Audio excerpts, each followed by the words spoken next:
Hey guys, welcome back to my channel. If you're new here, my name is Rebecca, and today is part 2 of a conversation that I had with Allie, or as she goes by on the internet, the Real Femme Sapien. And guys, I highly suggest if you haven't watched part 1, please stop this video and click on this link right here to take you to part 1.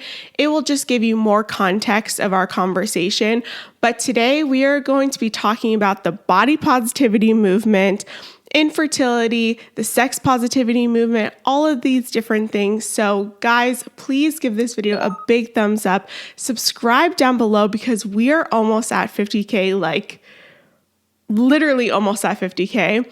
And let's get into it. What do you see as some of the biggest issues that are plaguing women or the clients that you have today? They just can't get honest feedback from people around them. Maybe it's their family situations. Maybe they don't have a dominant male around. Maybe they have sort of a toxic mother. They're just not getting the feedback that they need, or they're not being challenged in the decisions that they're making. Just to check in with them and see if, hey, is this going to make you happy? Are you positive this is a choice you want to make? Because here are some consequences. Have you considered these? Sometimes they don't, but the honest feedback is also what leads to delusion. So I'm going to say it's the feedback and the delusion that's the biggest problem. I have experienced several different clients. A lot of women will come to me for weight loss, femininity, and dating. But checking them is a process because I can't be as direct as I would be with a man. I really have to sort of make it digestible. For example, if I'm chatting with a woman and she's decided, I'm not sleeping with my husband, I have this really confused thought because women are essentially taught if he pushes the issue, then he's trying to take advantage of you, even though he's your husband and he's doing all these other things for you and constantly providing. So then what you have to do to flip it on them is to say, are you suggesting that he masturbates for the duration of the marriage or until his death? Is that what you think? Is that going to be sustainable? Women just don't know. One of the books that really opened my eyes on how to reframe things for women so that they can process it better is The Proper Care and Feeding of Husbands by Dr. Laura Schlesinger. She's well into her 80s right now, has been wonderfully married, has had children, and has done the career and been a mother at the same time.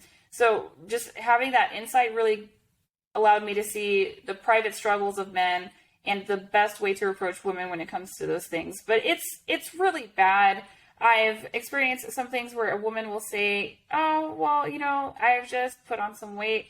But the questions that you need to ask, and this is not about shaming women. This is about, do you want to be sexy for your husband or not, period? Do you want him to want you? So you'll ask them, they'll say, oh, when I was married, I was 130 pounds. And then you ask them how much they weigh in the present. And then you'll see the weight difference is going to be 120 to 150 pounds. And they'll say it was some weight. But then you have to flip it on them and say, have you noticed the quality of your marriage go down with any of that weight gain? Why are you gaining this weight? Is there something that needs to be addressed further? And just giving them the assistance that they need. A lot of women don't mean to let themselves go, be bad partners, be selfish or negligent. They just don't have the awareness or the feedback. No, absolutely. I definitely agree with that. And it doesn't help that today we have this new movement that has been taking hold of a lot of women, and it's the body positivity movement. And we put air quotes around that. What do you think about this movement and how it's affecting women, specifically women? It depends on the woman herself. I really curate my coaching plans based off of their lives, their personalities, and their goals. Some women accept it and they say, yes, I have gained weight, and this body positivity thing, it's not true. I want my husband to want me, so I want to get on in doing this. But the other women, they just want to accomplish something personal for themselves. It doesn't have anything to do with their husband. They're not trying to increase his attraction. They just want to see if they can accomplish something big or something that they didn't know that they wanted to do. But more specifically with the weight gain, what it really is that women just don't have the education on nutrition. I have a 100% success rate with weight loss with my female clients. I'm not telling them anything special besides how to weigh your food, do the math, and figure out your basal metabolic rate. There's just no awareness. But I have seen some really good dedication, and these women are proud. That's the thing. You have to give them the tools and try to convince them, I promise these tools are going to work. If you just try them, just try it for 2 weeks. We'll figure something out. And as long as it's sustainable, and whenever they start seeing those first results, they'll keep going.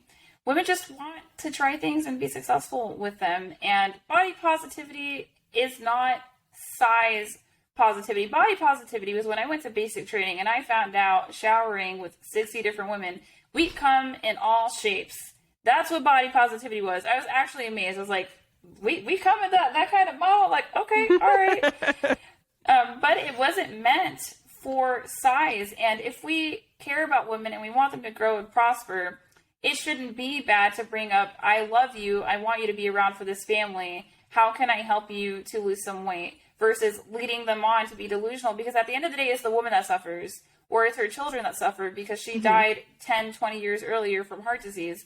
It's a problem. And worse than that, I mean, the effect of adipose tissue on hormones is incredible. The best, well, I'm not a medical professional, but I know how to read. So take that with however you want to take that. PCOS, polycystic ovarian syndrome, one of the best treatment plans for it is to be a healthy size. But a lot of these women may never even encounter that because doctors aren't even allowed to bring up weight in that way. So at the end of the day, it's the women that are suffering. If you want the cold hard truth, feel free to hit me up. My clients don't always like me, but they do like the results that they get. Yeah, because here's the thing is that you are telling women the truth, right? In a way that, as you said, is very digestible. I think that women need this type of content in a more digestible manner from women, right? We get a lot of hate. I'm sure you get a lot of hate. I get a lot of hate from the feminists, a lot, okay? But I think that we as content creators need to exist in this space to tell women, hi, there's another option for you, right? Yes. You don't have to live this life. And we are prime examples of that. You not necessarily went the feminist route, you went the military route, but also learned from that as well, right? And was in a man's world, essentially. And I had a completely other experience. But all of these things are beneficial for women, and it gives credibility to the fact that if we hold ourselves accountable and hold other women accountable as well, we can see a change and move women kind of from this feminist mindset. Because I will also argue that a lot of women don't even understand that they are spewing out feminist rhetoric. Absolutely. They have no idea. Hashtag men are trash. Like, yeah, tell me you're indoctrinated without telling me you're indoctrinated. I can't. Exactly. And it's really interesting. But to speak on this body positivity movement and how it affects fertility, we are seeing a decrease in fertility, right? We're seeing it across the board in different countries. This is not just affecting the US. Why do you think that is happening? Do you think it's because of different ideologies? Like, I think there's a lot of things going on. It's multifactorial for sure. The biggest problem is going to be environmental. If you want to take a look at what people looked like in the 80s, there really weren't that many obese people.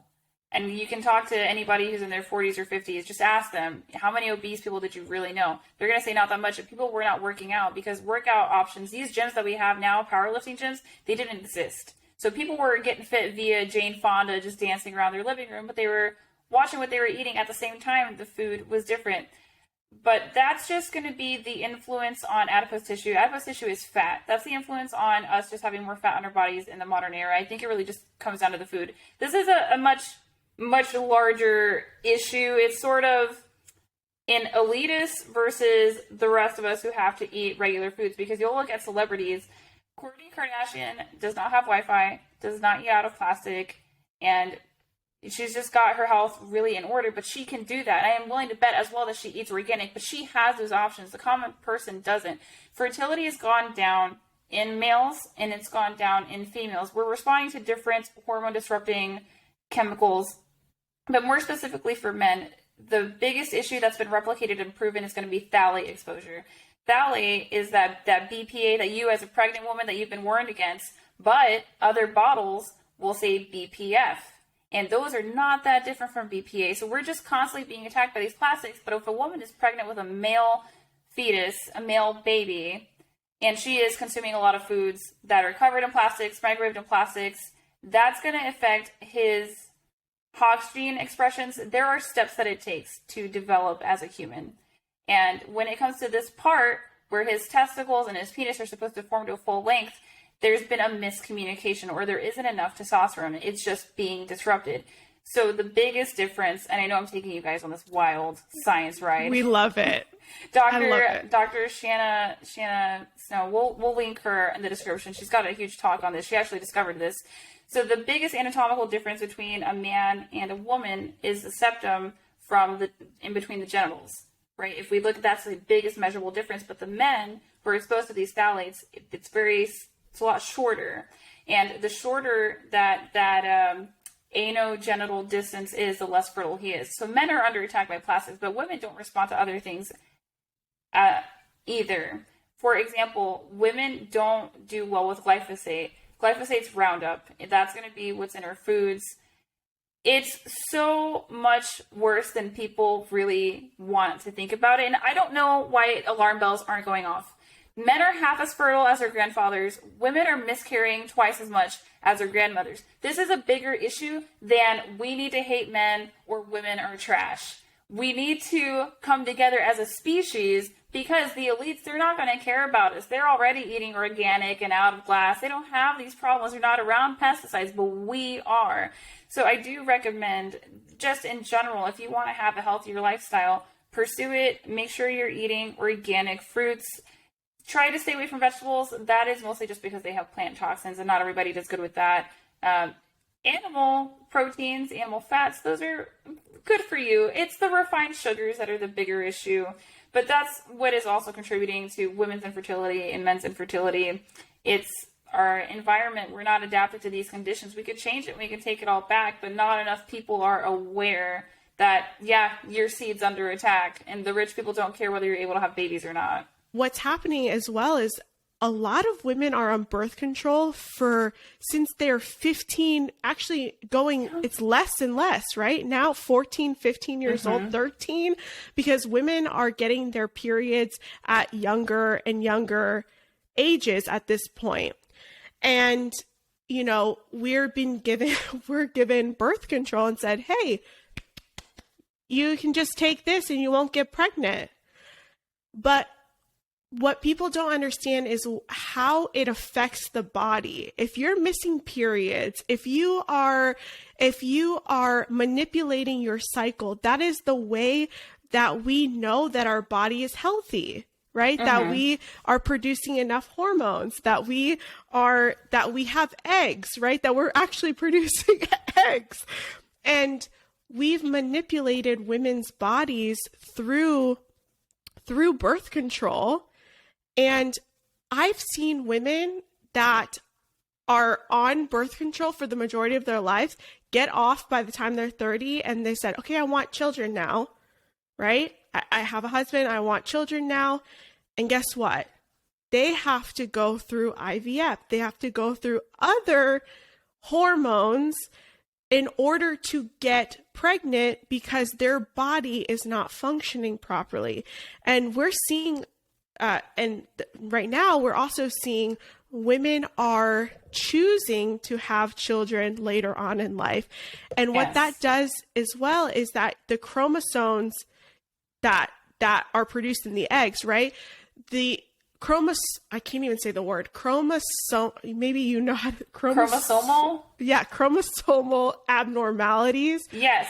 Increase with age. So a woman who is 42 who wants to have her first baby, I believe the statistics is over 83% of her eggs have abnormal cells.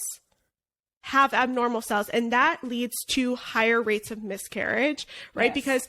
because the Turner syndrome, the other syndromes that exist, Down syndrome, these are abnormalities, but what happens is that more women have miscarriages at higher rates the older she gets. So you have, we're a population that is very sick, right?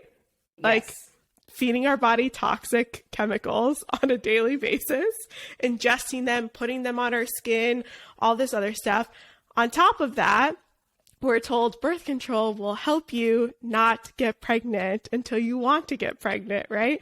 And then women choose to have to be pregnant in their least fertile years. And hi, I'm turning 33 years old.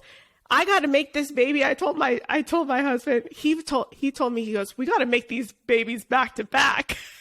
Yeah, that's my plan. And it's true though, but like, do you also think that feminism and the way society has indoctrinated women has created this problem as well? The fertility issue, that is going to be environmental. Postponing your age to have children, that's more of feminist guidance, because there's so many trade-offs. If you have a young woman in your life, you shouldn't just be talking to her about her career. You have to tell her, do you think that you're ever going to want kids? Just even an inkling at all.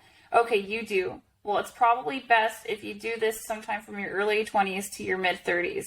And here's why. And then lay out to them the cost of IVF. And guess what, sis? You got to find a man who's going to be paying for at least half of that IVF. And some men would just rather have a younger woman. It is what it is. I know it's a cold, cruel world, but we got to live in it. Also, IVF is ineffective. It takes several rounds and it's very painful. I've seen the women that go through it and they truly struggle. And there's different reasons why women go through these things. But I also want to sort of go back to the miscarriages. I believe it's either 70 or 77%. Either way, it's statistically significant. 70% of pregnancies result in spontaneous abortions. The thing is that we can tell that we're pregnant sooner than we used to be able to before. You just figured it out around 3, maybe 4, 6 months. Okay, I think I'm pregnant. I'm having some symptoms. But now we can pee on a stick and we know within 2 weeks. And so we start freaking out about our fertility, sometimes psychotically in a way that's counterproductive, because you wouldn't have known that you had a miscarriage otherwise. And going back to birth control, so I'm 26. And I still have concerns myself. I've never been pregnant before. I haven't been checked for my fertility. I would like to, but doctors don't always care about what you want. So I am just winging it here. But I got off of my birth control this year so that after I have my wedding, that I can go and try to make a baby as soon as I can, because I knew they say that you're immediately fertile after birth control. But I've known too many women who had counter stories to that, where it took them 8 months to get back on track. And so I've noticed when I've been ovulating, and I am still not very regular. And the confusing part of it too about birth control is that there is not that much time that women can really get pregnant. So we were going to alter their entire 26 to 28 day cycle over a 5-day window. And then it's even slimmer than that. You've got about 12 fertile hours, but the thing is that sperm can stay alive inside of you for 3 to 5 days in a warm environment. That's kind of how we're made. So it's insane. Like, let's just rewire your entire female computer for this risky 5 days. Okay, but I bought into it. I've been on birth control since I was 15, but it was because I wanted to be able to have sex at a young age, and I didn't know any other way to do that without any consequences. But I'd been on birth control on and off for about a decade. And I just wish I hadn't. I'm much happier off of birth control. When I was on birth control, I became borderline suicidal. And it got to a point where I was like, this isn't normal. My brain does not operate this way, because the manipulation of my hormones was jacking up my whole system. And I'm sitting here, I'm like, the only other thing that I can think about is the introduction of this birth control. And I am not this Like, I'm not like this, you know? I don't have these thoughts. And that was when I stepped back and I said, no, I'm going to do this. I'm going to track my ovulation. And there's many apps for women to find out when they're actually ovulating. There's ovulation strips, right? There are so many cost-effective ways to actually have natural birth control. And it makes it, yes, it takes a little bit more work, right, than just popping in a pill, but it is worth it because you have your sanity back in a sense, right? I know a lot of women who've had success on birth control and that's helped with their PCOS and other things of that nature, but at the same time, the negative effects almost outweigh the positive of what's happening in the long term in your body. I'm at a point where I know I want to be a mom, and my whole life, I think what changed it for me was I saw my oldest brother be born, and I thought, wow, I really want to be a mom. And then I thought to myself, well, I don't just want to be a mom, I want to be a great mom. So I've invested all this research in learning about childhood development and learning about being a woman and learning about being a human. So I am just so ready to kick this thing off, but I didn't want the fact that I had been on birth control and to wait to get back to being regular to be an obstacle, because I wasn't sure how long that was going to take. Some women, it's 8 months. Some women, it's a year and a half.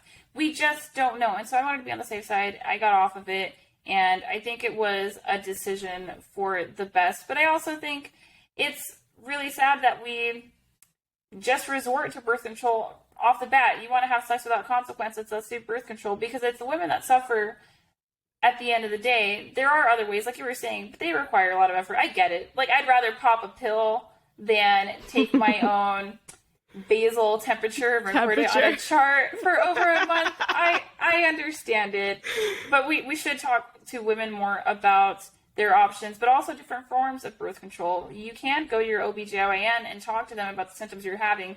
Maybe you have a lot of cramps and you have a lot of acne. So if you tell them those two symptoms, they should be able to go through and specifically pick out a birth control that is suitable for your symptoms. They should be able to work with you on the doses, but a lot of primary care providers just aren't that educated on it. I've worked with doctors. I have a medical background, so I worked with a lot of military physicians. They're just people.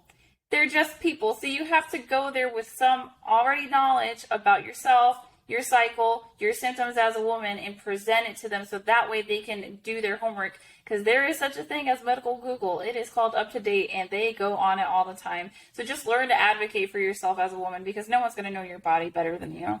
Yeah, I definitely agree. I don't think that the sexual liberation movement helped at all with women and our fertility.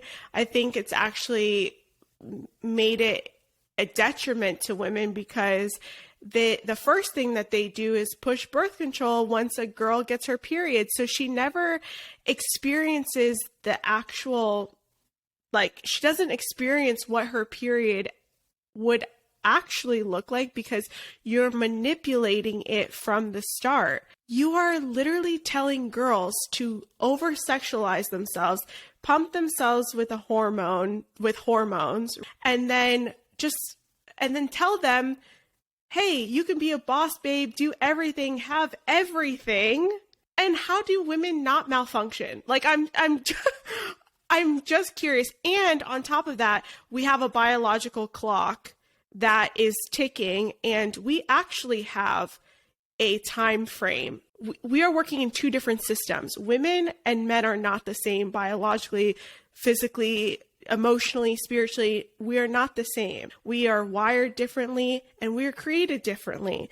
And that's a beautiful thing. I think that today women are told that's a disadvantage. Well, I think we could embrace our differences as women and be more proud of it, instead of thinking that I'm at a disadvantage because I have to operate according to my biological clock. I am really tired of hearing social sciences trying to solve for the problem that is woman, instead of just accepting women for what we are, and we have to plan our lives like that. but maybe they're starting to feel guilty because consequences are abounding and a lot of women are unhappy and they're voicing these things. I would hope that it's going to turn around. I like to be optimistic about it, considering that I make content, you make content, and we are out here trying to help women. But I don't understand what the controversy is about telling a woman what all of her options are. That's an issue that feminism has created, because if you are a stay-at-home wife or a traditional woman, then you're not a real feminist. And to that I say, I don't care. I'm going to stick with classical feminism. It was going on in the 70s. It had a good message. I don't agree with you. You can be alone with your cats and your PhD. That's fine. I'm going to go get a man, get married, and have babies. Call me crazy, but that's what I want.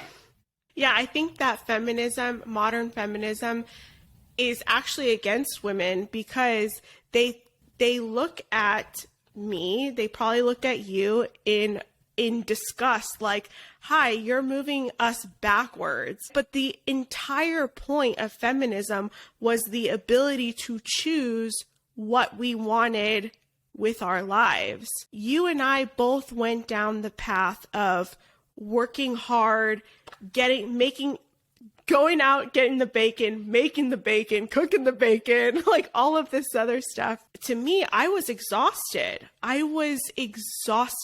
was miserable. I was like, if this is what my life is going to look like in my 30s, I don't want this at all.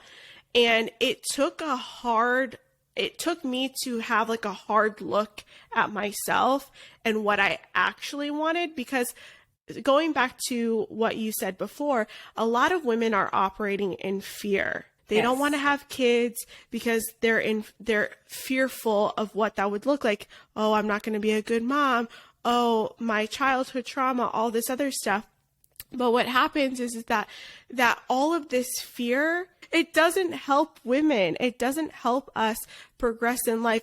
And we're stuck in that. We get stuck and isolated in that fear. And I was very much in that fear mentality. And everything that I did was fear-based, right? My whole life I operated, oh, well, if my husband leaves me, then I need to have a stable job so that I can provide for myself because I don't want to be alone. Everything was a contingency plan. I always had a contingency plan. And I feel that what's happening today with modern feminism is they're scaring women into submission, into what they want as submission, right? And again, if you don't fit into that narrative, if you don't talk the same way that they say, then you are demonized. I am a huge advocate for women. You are a huge advocate for women.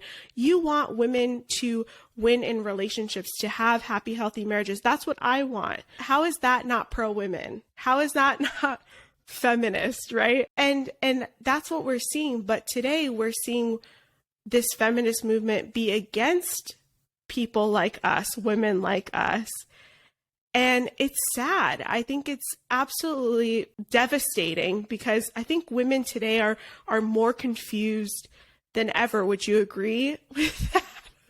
They're absolutely confused. They've just never been made to map out their lives. What I think is curious, you did grow up in a two-parent household, you witnessed some infidelity, but you saw the dynamic where your father always showed up and your mom was always by his side, period. So you would have to think that a reasonable woman would reflect on the worries in life and think, oh, if that happens, it's fine, I have my parents.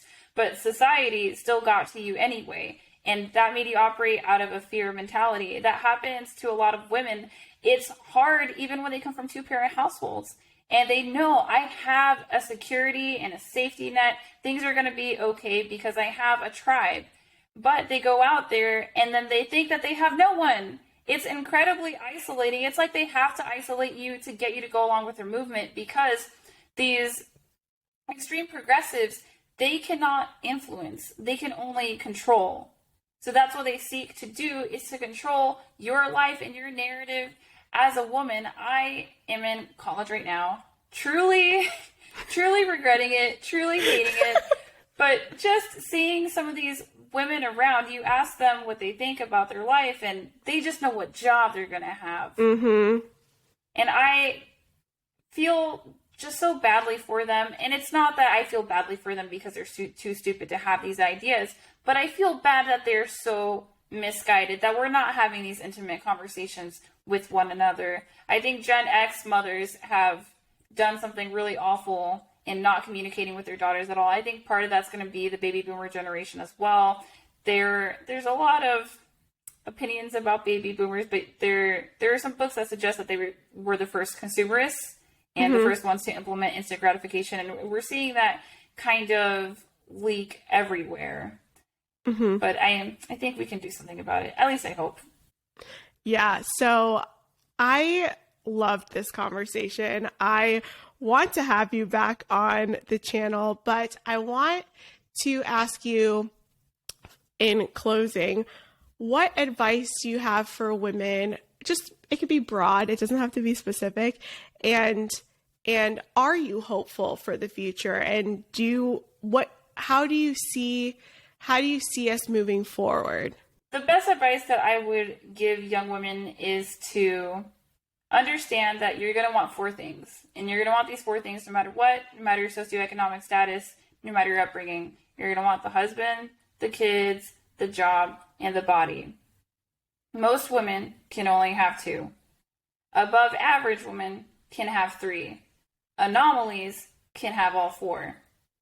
That's what you're up against. So take a good hard look. What do you really need in this life out of these 4 things? And plan accordingly. If a husband is on your list, learn to get along with men. If kids are on your list, keep track of your fertility. If a career is on your list, understand you might have to juggle some things around. You can do it, but keep in mind that some men out there are going to be excellent mentors to tell you how to get funding for your business and how to operate in reality under this capitalist economy. It's just whatever you want to pursue. And if a body is on your list, you have to consider the husband, the job, and the kids. How much time is that going to take? So what kind of fitness plans should you pursue moving forward? I think that we can really help women in general if we just let them know all of their options. I don't know why feminism is trying to narrow their options. It's doing us a disservice. We could be so much further along if we just had these conversations.